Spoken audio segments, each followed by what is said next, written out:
Pengajian pada pagi hari ini akan menambah ilmu bagi kita guna meningkatkan kualitas ibadah kita sehari ini. Pada yang terhormat Pak Ustaz dipersilakan kita akhiri. Wassalamualaikum warahmatullahi wabarakatuh. Insyaallah nanti setelah selesai pengajian ada sarapan bersama barangkali, sarapan atau kopi bersama. Silakan Pak Ustaz.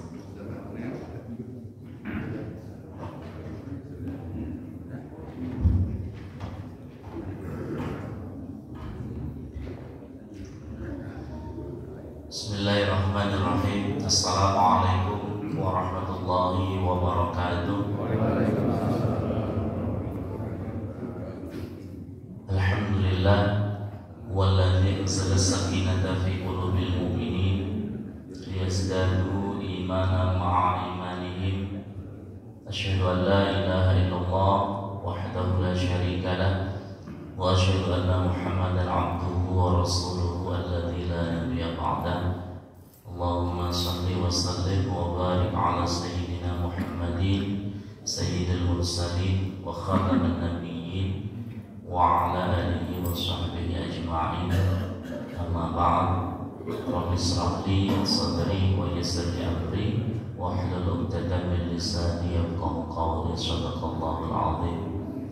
Puji syukur dan intinya kita senantiasa panjatkan kehadirat Allah Azza wa Jalla yang masih banyak memberikan kenikmatan kepada kita, nikmat sehat, nikmat umur, nikmat kesempatan, dan nikmat terbesar adalah nikmat iman wal Islam.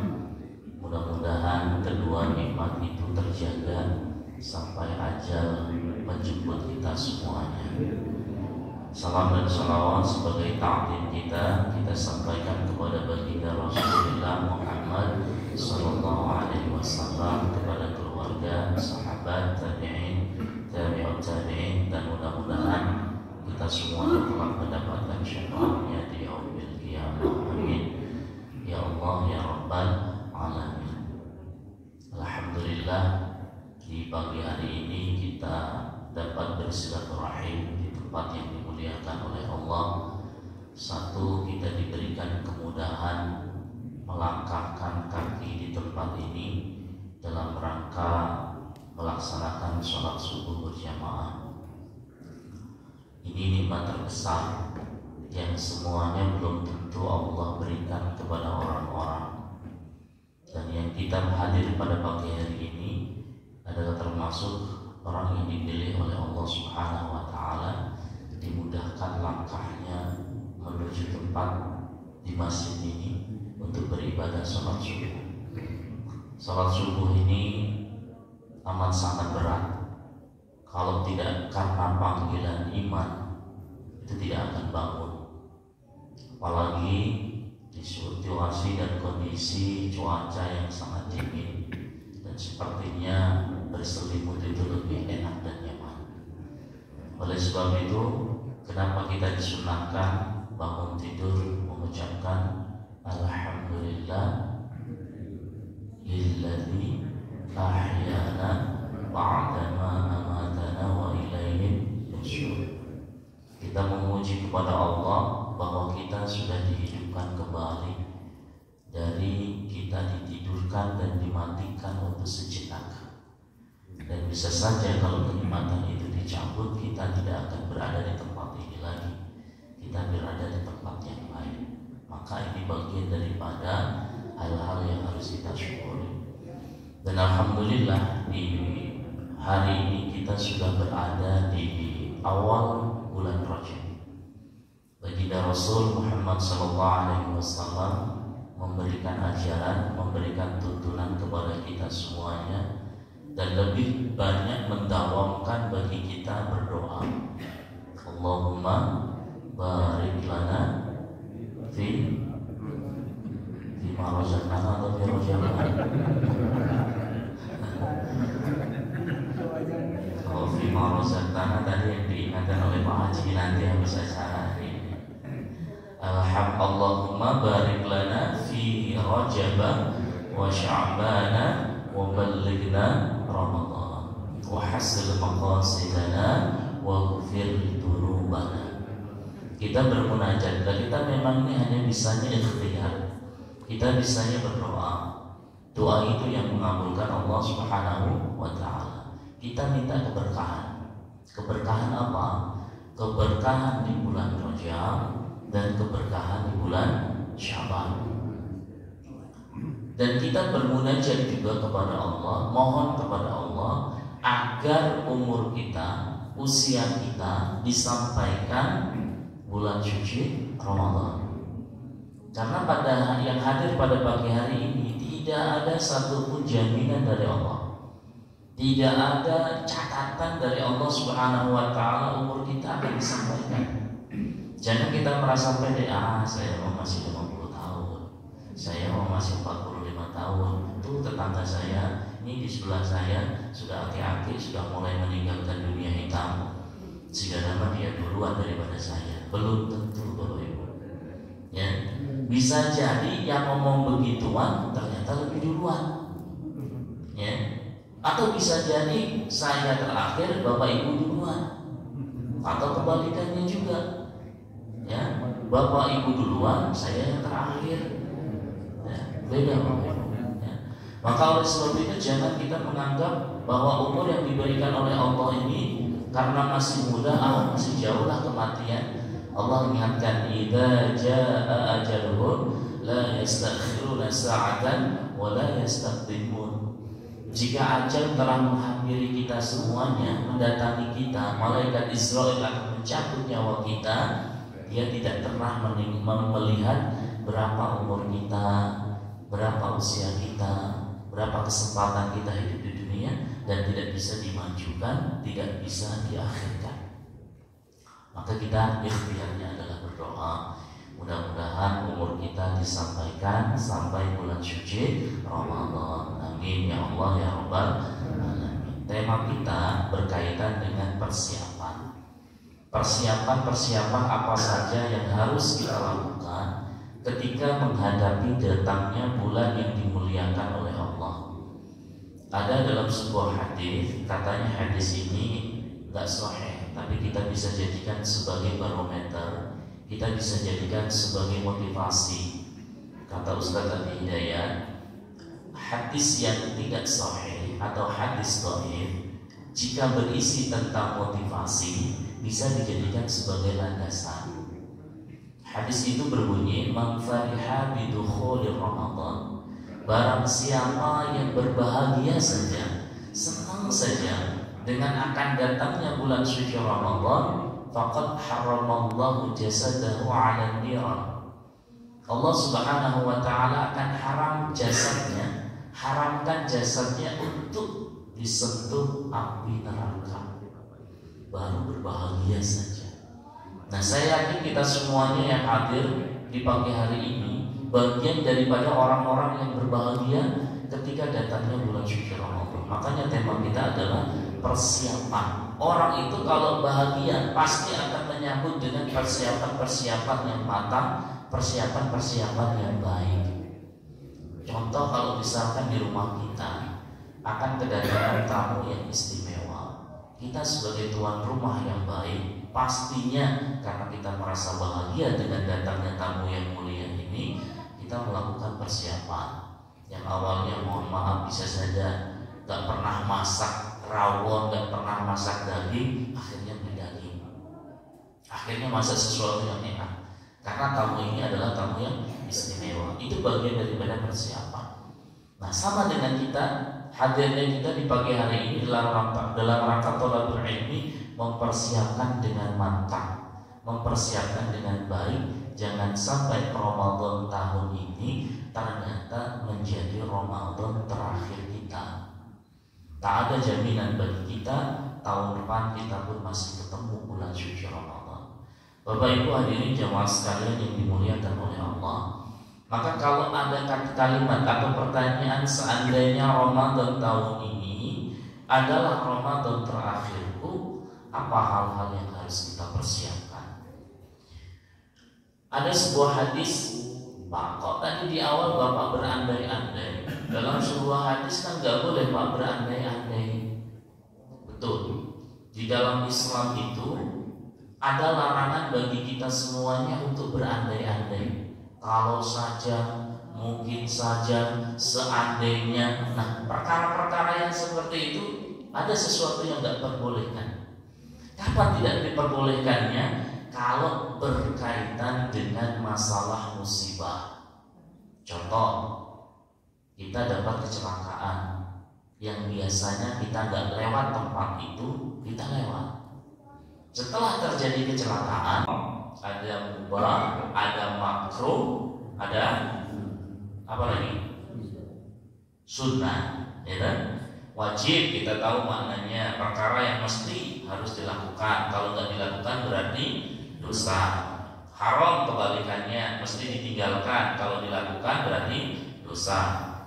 Makruh berarti kalau dikerjakan mendapatkan apa biasanya? Ayo, definisi makruh apa Pak? Biasanya hukum merokok apa hukum merokok? Kata siapa? Berarti makruh apa definisinya? Kalau dikerjakan dapat pahala. Oh, berarti harus nuntut berarti. Kalau dikerjakan mendapatkan kerugian. Kalau ditinggalkan mendapatkan keuntungan. Kenapa saya sebutkan merokok itu hukumnya makruh kalau dikerjakan mendapatkan kerugian? Kan sudah ada tulisannya. Merokok dapat menyebabkan gangguan jantung, ini, itu dan sebagainya. Berarti orang yang melakukan itu pasti mendapatkan kerugian. Terlepas ruginya besar ataupun kecil kembali kepada pelakunya. Ada orang yang mengatakan, saya merokok ketegunan naon, punya ketegunan naon. Makanya saya bilang resikonya, dampaknya, kerugiannya terlepas orang yang mengkonsumsinya mau besar ataupun kecil, pasti dampak negatifnya ada. Makanya orang yang melakukan yang makruh ada kerugiannya. Yang meninggalkannya pasti ada keuntungannya. Keuntungannya apa? Minimal dia bisa menyisihkan uang rokoknya. Yang harusnya dipakai rokok disimpan, ada, tidak musnah. Itu minimal. Belum lagi yang lain. Jadi keuntungannya pasti ada. Nah, kebalikan dari makruh itu adalah sunnah, Bapak Ibu. Sunnah itu dikerjakan dapat pahala, ditinggalkan rugi. Jangan memiliki definisi yang biasa umum disampaikan. Sunnah adalah dikerjakan dapat pahala, ditinggalkan nggak apa-apa.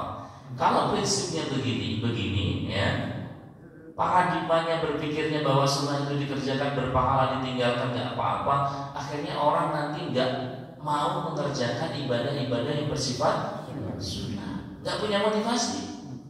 Contoh, 2 rakaat sebelum subuh itu sunnah. Tapi kata Rasulullah, 2 rakaat sebelum subuh khairum minad dunya wa ma fiha. Lebih baik daripada dunia beserta isinya. Itu sunnah. Kalau ditinggalkan rugi. Dia tidak mendapatkan dunia beserta isinya kok nggak apa-apa. Ya. Dulu lagi yang lain-lainnya. Menduduki saf yang paling awal ketika sholat Jumat itu hukumnya sunnah. Satunya yang pertama ini di hari Jumat, bapak-bapak kalau Jumatan itu sunnah. Ya. Jadi kalau orang laki-laki kata Rasulullah, dia datang awal, kemudian menempati saf yang pertama, dia persiapkan diri rumah baju yang terindah, disunahkan menggunakan wewangian, menempati saf yang paling awal, dia pulang. Itu pada hakikatnya dia mendapatkan 1 ekor unta. 1 ekor unta. Itu plus kepalanya ya. Dan kakinya, bukan hanya kalau kita yakin. Maka oleh sebab itu, yuk kita optimalkan ilmu tentang sedekah. Saya termasuk kurang begitu setuju juga dengan sebuah program seolah-olah sedekah itu dipaksakan. Ada ustadz yang biasa melaki jamaahnya, bapak bawa uang berapa? Sekian, sini. Nggak setuju juga. Karena sedekah itu yang pertama harus ikhlas. Ya. Harus ikhlas, tidak bisa dipaksakan. Ya, Kalau dipaksakan muncul-munculnya nanti dari ikhlas, maka amalan itu berkaitan dengan masalah keikhlasan. Kecil, kecil gak ikhlas lagi, ya gak akan diterima. Amalan itu akan syarat menjadi diterima. Pertama al-ikhlasu lillahi ta'ala, yang kedua ittiba'us sunnah, yakni mengikuti ajaran tuntunan dari Rasulullah sallallahu alaihi wasallam. Begitu. Jadi kita bangun kesadaran. Jadi infak, sedekah, zakat ini adalah kesadaran bahwa apa yang dititipkan oleh Allah ini adalah amanah. Amanah harus dijalankan, harus ditunaikan. Kewajiban mengeluarkan zakat sesuai dengan takarannya. Para sahabat, orang yang kaya raya, Bapak Ibu, Abu Bakar, Umar, Uthman, Ali, itu adalah orang-orang yang kaya raya. Bahkan Abu Bakar itu ingin mensedekahkan seluruh harta yang dia miliki di jalan Allah. Tapi kata Rasulullah, sisakan untuk keluargamu, sisakan untuk kehidupan dengan anak istrimu. Itu Rasulullah. Jadi kalau kita bicara zuhud, zuhud itu bukan berarti tidak butuh dunia, Bapak Ibu. Kita butuh dunia, tapi dengan dunia itu bagaimana kita meraih kebahagiaan di akhirat. Yang kedua adalah al-isti'dad al-barnamij, yakni program selama bulan suci Ramadan. Imam Ali pernah mengatakan, al-haqqu bila nidhamin yaglibuhul batil illa nidham. Kebaikan yang tidak terprogram dengan baik, ya, itu akan dikalahkan dengan kebatilan yang tertata dengan rapi. Bulan suci Ramadan adalah bulan yang mulia. Kalau kita punya program tapi tidak direncanakan dengan sebaik-baiknya, akan dikalahkan dengan sesuatu program atau sesuatu rencana yang tersusun dengan rapi. Contoh misalnya, biasanya ada tradisi mudik ya. Mudik ini kalau direncanakan dengan baik, dengan sukses, dengan seksama, bisa mengalahkan program kita iktikaf di hadapan Allah Subhanahu wa taala. Benar enggak? Biasanya mudik berapa min?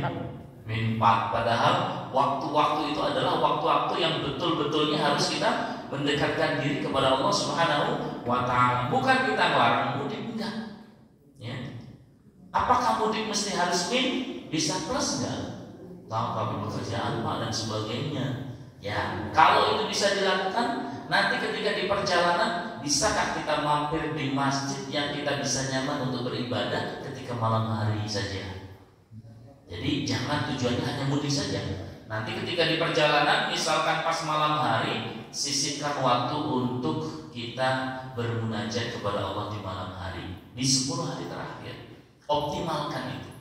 Ya. Kalau ini tidak di-planning dengan baik, direncanakan dengan baik, akan dikalahkan dengan sesuatu yang sifatnya mubah. Itu akan mengalahkan sesuatu yang sunnah nantinya. Padahal sunnah itu lebih penting daripada yang mubah. Karena mubah itu boleh-boleh saja. Sesuatu yang boleh-boleh saja bila berlebihan akan menjadi sesuatu yang diharamkan oleh Allah. Makan itu mubah. Kalau makannya berlebihan jadi haram. Punya medsos itu mubah, tapi kalau berlebihan akan menjadi yang haram. Jadi mubah itu berlebihan jadi sesuatu yang haram. Jangan menjadi manusia yang Ramadan. Artinya manusia ketika bulan suci Ramadan ini dekat, takut kepada Allah, lebih mendekatkan diri kepada Allah. Datangnya bulan Syawal yang awalnya begitu, balik lagi. Padahal Syawal itu adalah peningkatan. Kenapa kamu enggak gosip? Ramadan temenan. Nanti kalau sudah bulan Syawal temenan orang gosip. Padahal sampai mawon ya. Mau bulan Ramadan mau tidak sama saja. Makanya bulan Ramadan ini adalah bulan madrasah, bulan pendidikan, sekolah ya. Nah setelah sekolah itu diharapkan adanya peningkatan kebaikan. Temenan korupsi loh Ramadan. Nanti korupsinya kalau sudah bulan Syawal. Setelah halal bihalal baru kita boleh korupsi, baru begitu, tak boleh ya. Jadi menjadi manusia yang Ramadhani. 3, obat dari kebiasaan-kebiasaan yang buruk. Tadi kita sudah sampaikan, orang yang baik yang senantiasa dia mengalihkan hal-hal yang tidak baiknya menjadi sesuatu yang baik. Orang yang baik bukan orang yang tidak pernah berbuat kesalahan. Orang yang baik adalah orang yang menyadari kesalahannya dan merubahnya menjadi sebuah kebaikan.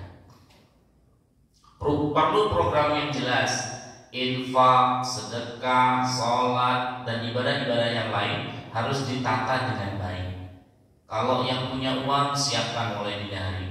Rasulullah itu di bulan Rajab sudah mempersiapkan perbekalannya. Nanti ketika datangnya bulan suci Ramadan, ini mana yang buat infaknya, ini mana yang buat jariahnya, ini yang mana buat ini itu dan sebagainya. Kenapa? Pahala di bulan suci Ramadan dilipat gandakan oleh Allah. Kata Rasulullah, barang siapa yang memberikan buka puasa pada orang yang berpuasa bulan suci Ramadan, maka dia mendapatkan kebaikan, mendapatkan pahala seperti hanya orang yang sedang berpuasa, dengan tidak mengurangi pahala orang yang berpuasa. Nasi bala-bala 1, es cincau, apalagi yang biasa diberikan, pahalanya akan luar biasa, dan itu akan dilipat gandakan oleh Allah Subhanahu wa Ta'ala. Tahun kemarin ada yang khatamnya 2 kali. Khatam Al-Qurannya berapa satu bulan? Sekali? Aduh Pak, baru dapat setengah sudah berakhir. Ini ada tips, jadi harus diprogram Bapak Ibu. Kalau orang mau khatamnya 1 kali, jadi Al-Quran itu kan 30 juz, 114 surat, kurang lebih 6.666 ayat. Kalau pengen khatamnya sekali, subuh 4 lembar, ya, 4 lembar. 4 lembar itu berarti berapa halaman? 8 halaman ya. Sanggup nggak kira-kira? Insya Allah sanggup lah ya. Halaman. Kemudian Zuhur 4 halaman, Asar 4 halaman, Maghrib 4 halaman, Isya 4 halaman. Itu kalau istiqomah dilakukan selama 1 bulan, khatam 1 kali. Ya, khatam 1 kali. Yang penting istiqomah. Kalau pengen 2 berarti kelipatannya 8, 8, 8, 8. Pengen 3 kali 12, 12, 12, 12. Kita ini yang paling berat itu apa ya Bapak Ibu? Istiqomahnya. Hari pertama biasanya karena masih semangat. Pada subuh 4 halaman, cemen. Mulai kesana terbiasa. Habis subuh, ada tunduhnya. Mungkin beranggapan nanti disekaligus dengan waktu zuhur. Nanti zuhur beda lagi acaranya. Kita baru dapat 4 halaman, ternyata sudah ngantuk. Kenapa? Setan punya peran di situ. Orang itu kalau melakukan kebaikan, setan pasti hadir kok. Setan pasti datang. Sok aja pengajian kita. Ini kan sudah ada yang mulai kakinya gelisah, gitu kan? Mulai matanya rada gak nyaman, kakinya mulai cenah-cenah, gitu kan? Itu setan Pak sebenarnya. Bukan karena kita asal murad saja. Setan punya peran. Dipasang paku di bagian pinggulnya supaya gak betah duduk dan sebagainya. Itu setan punya peran. Nanti kalau sudah bubar semuanya, setan pun minggat. Maka tidak ada orang yang capek di tempat dugem, nggak ada. Kenapa? Sesama setan tidak mendahului. Sampai pagi pun kuat. Kenapa? Sama-sama dugem, sama-sama setan. Dari pagi sampai pagi kuat. Sehingga di awal di pintu masuk sesama setan dilarang mendahului. Begitu. So, Bapak Ibu kalau nonton panggung di gazebo dan sebagainya, disiram air itu gak dingin, bahkan semakin asik. Ya, di pancoran itu kuat sampai pagi. Nanti ketika orang melakukan kebaikan subuhnya telat. Kenapa? Setan punya peran di situ. Gak usah bangun. Sari. Ya, tidak heran kalau tempat-tempat kebaikan itu banyak orang yang gak begitu betah karena setan punya peran. Dan kita pada hakikatnya hari ini perang dengan setan. Ya, setan sudah membuat perjanjian dengan Allah. Oleh sebab itu, baca Al-Quran kita dawamkan. Yang belum bisa baca Al-Quran, yuk sama-sama belajar. Gak usah malu Bapak Ibu.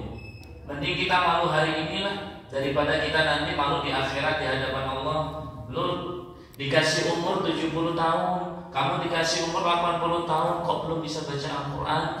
Malu dong. Al-Quran kan kitabmu. Al-Quran itu kan petunjukmu. Kalau nggak bisa dibaca, kalau nggak bisa baca, bagaimana kita bisa mengetahui petunjuknya? Baca.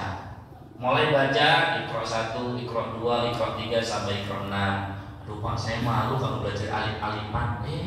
Ibu bapak, itu mah bukan alif-alifan, kita mah alif beneran. Ya, Al-Quran itu disusun oleh huruf hijaiyah, alif, ba, ta, karena bukan alif, ba, ta, bukan begitu, tapi alif, ba, ta, a, ba, ta, sa, ja, ha, dan sebagainya. Jadi mendingan kita belajar daripada kita nggak belajar sama sekali. Hari ini banyak metode yang digunakan, cara-cara belajar agar kita cepat bisa baca Al-Quran. Cuma pertanyaannya kita mau apa tidak. Maka kita bangun motivasi. Yuk kita tadabburi Al-Quran, kita dekatkan diri kita dengan Al-Quran. Kata Rasulullah, Iqra'ul Quran ya'ti yaumal qiyamah syafi'an li ashabi. Bacalah oleh kalian Al-Quran, karena Al-Quran akan mendatangimu dan akan memberikan syafaat kepada orang-orang yang membacanya. Jangan dianggap remeh kalau kita sering khatam Al-Quran. Saya sering ingetin ibu-ibu, bapak-bapak yang biasa mendawakan malam Jumat baca Yasin, bagus. Malam Jumat baca Al-Kahfi, bagus. Malam Jumat baca Al-Waqiah, bagus. Semakin Al-Quran dibaca, itu akan semakin diingat. Contoh, kalau ada orang yang baca Yasin, lanjutannya gimana? Wal Quranul Hakim. Tuh kan bisa, karena sering dibaca. Ar-Rahman, tuh bisa, ya kan? Idza waqa'atil waqi'ah. Nah, mulai dah. Tabarakalladzi biyadihil mulk. Wa huwa ala kulli syai'in qadir. Mulai 4 orang ibu saudara. Qad sami'a Allahu qawlan allati tujadiluka fi zawjiha. Jempri. Kenapa? Karena ayat yang tadi dibaca jarang dibaca.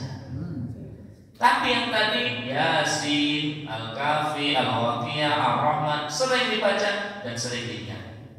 Al-Quran pun sama. Semakin orang sering khatam, kalau ada saudaranya yang membaca salah, harusnya bacanya nggak begitu. Harusnya dibaca ikhlas, harusnya dibaca ikhlas begitu. Karena dia sudah dihafal. Kalau udah hafal 100%, ketika ada orang yang salah baca, itu dia tahu. Ada kisah, mungkin kisah ini akan menutup kajian kita. Dulu ada kakek-kakek sama cucunya. Saya sering cerita ini untuk memotivasi kita. Si cucu ini melihat kakeknya bolak-balik khatam baca Al-Quran. Kalau di kampung itu kan biasa pakai obling ya, pakai lampu apa itu namanya, minyak gitu. Bolak-balik khatam dilihat sama cucunya. Cucunya ini karena dia anak zaman sekarang, mendapatkan ilmu pengetahuan, dia mengatakan, kakek paham nggak? Kakek tahu nggak yang dibaca sama kakek dari Al-Quran? Terjemahannya tahu nggak? Kakeknya nggak banyak menjawab, langsung disuruh, nih kamu sekarang kakek suruh ngambil air tuh di sumur sana, bawa sini. Tapi sebelumnya si timba ini dikasih bolongan sama si kakek, dilubangi banyak. Tanpa diketahui oleh si cucu. Pertama ngambil, bolong timbanya. Bilang kakek timbanya bolong, gak bisa ngambil air. Udah ambil lagi, bolak-balik berulang kali, tetap gak bisa membawa air yang cukup yang dibutuhkan oleh si kakek. Kemudian capek si cucunya, udah capek lebih banyak kayak gini, kok suruh ngambil air. Ini perumpamaan pertanyaan yang kamu tadi sampaikan kepada kakek. Kakek itu berulang kali baca Al-Quran, tapi kakek nggak tahu terjemahannya. Kakek mah nggak tahu artinya apa, tujuannya apa. Tapi kakek yakin apa yang kakek baca itu pasti akan berimbas kepada diri kakek. Contohnya kamu tadi ngambil air, timba ini posisinya seperti apa? Kotor, banyak dagingnya, banyak debunya. Karena kamu ngambil air berulang kali, meskipun air itu tidak dapat kamu sajikan kepada saya, kamu santarkan kepada saya, tapi timba ini posisinya sudah bersih. Karena berulang kali kena air. Jadi saya contohkan tadi, Orang baca Al-Quran bolak-balik khatam, walaupun dia tidak tahu maknanya, pasti akan berimbas karena Al-Quran adalah mukjizat. Al-Quran adalah sesuatu yang diturunkan oleh Allah dalam bentuk kalamullah. Kita baca walaupun nggak tahu maknanya, pasti akan berdampak. Contoh misalkan Bapak Ibu, ada tisu yang kosong, tidak bertuliskan apa-apa. Tisu itu tidak akan menjadi benda yang berharga. Tapi ketika tisu itu dituliskan kalimat Alhamdulillahirabbil alamin Ar-Rahmanir-Rahim sampai waladhdallin, apakah tisu itu masih menjadi benda yang tidak berharga? Menjadi benda yang berharga. Dia nggak boleh masuk kamar mandi, dia nggak boleh digunakan untuk ngelap, tidak digunakan untuk tempat-tempat yang jorok. Padahal awalnya tisu adalah sesuatu yang benda yang boleh saja kita gunakan untuk bebersih, kita gunakan untuk lap dan sebagainya. Tapi kalau sudah tertempel dengan kalimat Allah, kalamullah, menjadi sesuatu yang berharga. Apalagi hati kita. Hati kita ketika tertempelkan dengan kalimat Allah, pasti Allah akan mengangkat derajat kita semuanya. Maka optimalkan di bulan suci Ramadan ini, betul-betul kita mendekatkan diri kepada Allah Subhanahu wa Ta'ala. Padahal masih ada satu lagi, mudah-mudahan kita diberikan umur panjang untuk kita bisa mempelajarinya di rumah masing-masing. Yang ketiga ini adalah kita bisa memahami fikih skala prioritas. Nanti Bapak Ibu bisa cari lah, sekarang belajar itu bisa mudah untuk kita semuanya. Skala prioritas itu apa? Kita mengutamakan yang penting di atas yang penting. Ada yang terpenting di atas yang penting. Ada yang istimewa di atas yang istimewa. Oleh sebab itu kita belajar fikih, namanya fikih aulawiyah, fikih skala prioritas dari kehidupan kita. Mudah-mudahan kita diberikan umur panjang oleh Allah Subhanahu wa Ta'ala, sehat walafiat, sehingga kita bisa dipertemukan dengan bulan suci Ramadan. Anak-anak kita disoleh-solehkan oleh Allah Subhanahu wa Ta'ala. Pasangan hidup kita dijadikan oleh Allah pasangan yang baik. Rumah tangga kita dijadikan oleh Allah yang keluarga yang sakinah, mawaddah dan warahmah. Kita pun diberikan kemudahan untuk berziarah mendatangi makam Rasulullah SAW di Madinah Al-Munawwarah, dan diberikan kemudahan untuk melaksanakan ibadah haji ataupun umrah. Amin amin ya Allah ya Rabbal alamin. Kita tutup dengan bacaan hamdalah dan doa kafaratul majlis.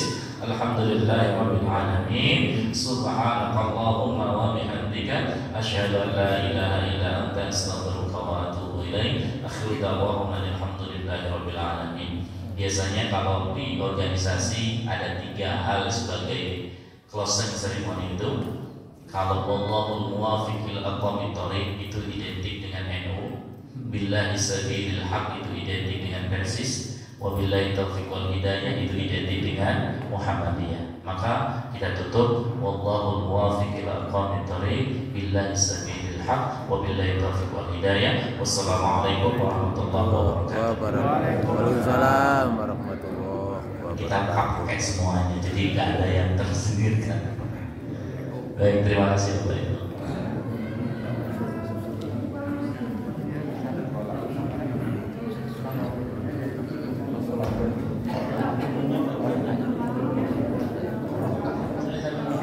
Baik, itulah tadi tausiah oleh yang terhormat Bapak Ustadz Dr. Haji Imam Asrofi MPD, Ketua MUI Kelurahan, Ketua MUI Kelurahan Antapani gitu, dengan tema persiapan menghadapi saum Ramadan.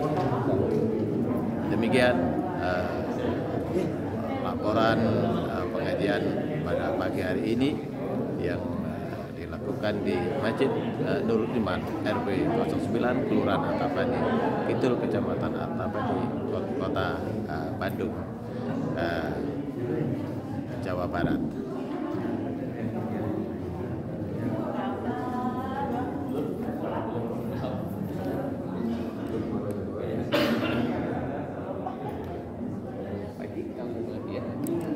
Nomor handphone.